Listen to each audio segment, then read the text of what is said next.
Welcome to the next video of our complete engine rebuild guide. In this one, we remove the electric starter.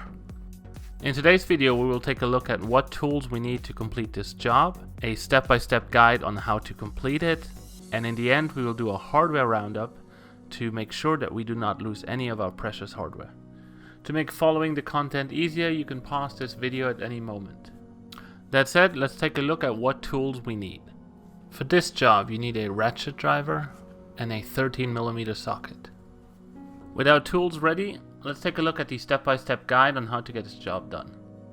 Previously, we already have detached any wiring that goes to the starter. This kind of starter can be found in most late Vespa PX models, as well as most LML engines.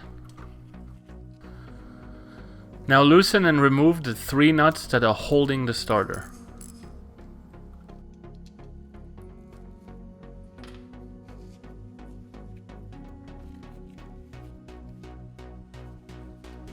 Now wiggle and pull upwards to remove the starter from its seating.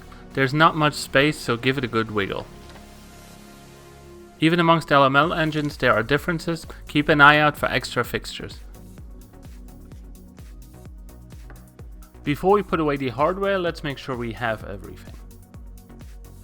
We are left with the electric starter motor, 3 M8 nuts, lock washers and washers.